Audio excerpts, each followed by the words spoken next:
अस्सलाम वालेकुम। आज का हमारा लेक्चर है लेक्चर नंबर 13।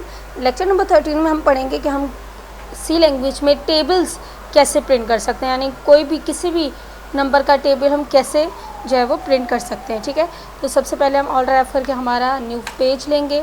F5 से हम हमारे मैसेज बॉक्स क्लोज करेंगे और सबसे पहले हेडर फाइल बनाएंगे। Stack include .ir.h। इसके बाद void main means blank file.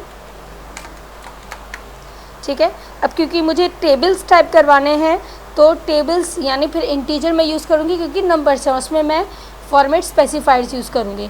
तो जो मेरे फॉर्मेट स्पेसिफायर्स इंटीजर्स के होते हैं वो होता है %i और %d। ये हमने पिछले लेक्चर्स में भी पढ़ा है। तो अब मैं क्योंकि ज़ाहिर टेबल जो है वो हमने प्रिंट करवानी है 2 × 1 = 2, तो हमें यहाँ पे 3 इंटीजर्स चाहिए होंगे। तो 3 इंटीजर्स के लिए फिर मैं 3 इंटीजर्स सेट करूँगी।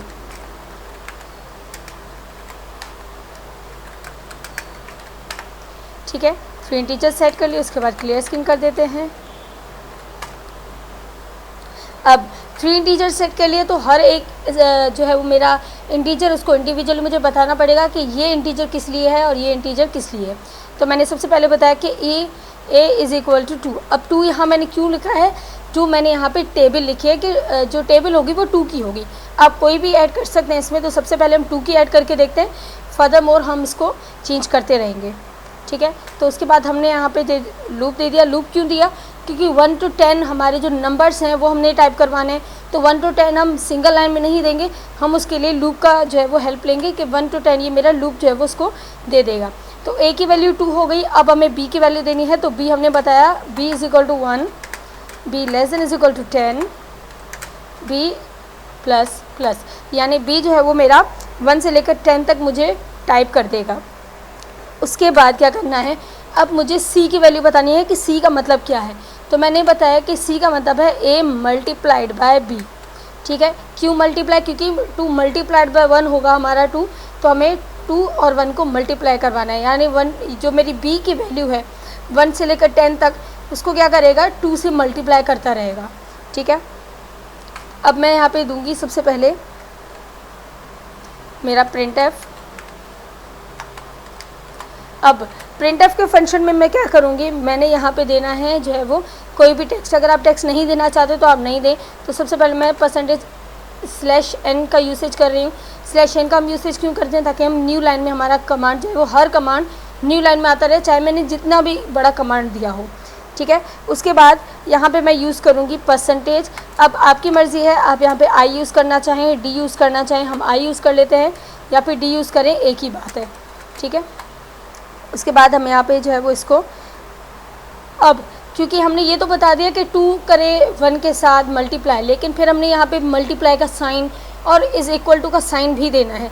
तो वो हमने सेट करना है कि हमने सबसे पहले इंटीजर चाहिए होगा, उसके बाद हमें मल्टीप्लाई का साइन चाहिए होगा, मल्टीप्लाई के साइन के बाद हमने दोबारा इंटीजर चाहिए होगा, और उसके बाद हमें यहाँ पे = का साइन चाहिए होगा, और दोबारा हमें एक इंटीजर चाहिए होगा। ठीक है, तो हमने यहाँ पे बताया कि सबसे पहले इंटीजर जो होगा वो हमारा यहाँ पे a था, तो इसने हमें दे देगा 2। सेकंड इंटीजर जो है वो हमारा b है, तो ये हमें दे देगा b की वैल्यू 1 to 10। फिर थर्ड इंटीजर मेरा c है, तो ये = यानी मल्टीप्लाई को जो आंसर आएगा उसको मुझे थर्ड इंटीजर में दे देगा। ठीक है, इसके बाद हमने क्या करना है, अब हमने इन्वर्टेड कॉमास क्लोज कॉमा। अब हमें बताना है कि इन 3 इंटीजर्स का मतलब क्या है। तो सबसे पहले हमने बताया कि पहले इंटीजर का a, सेकेंड का b और थर्ड का c। अब यहाँ पे इसको कैसे पता चले कि a कौन सा है, b कौन सा है, c कौन सा है। तो आप देखिए मैंने यहाँ पे सीक्वेंस वाइज दिया है, पहले a दिया है, फिर b दिया है, फिर c। तो ये टाइप भी बिल्कुल ऐसे ही करेगा, पहले a देगा, फिर b देगा और उसके बाद c देगा। तो हमने इसको क्लोज़ कर दिया। अब यहाँ पे हम दे देते हैं हमारा ब्रैकेट क्लोज और उसके बाद गेट द कैरेक्टर। ठीक है, सबसे पहले इसको सेव करके देखते हैं।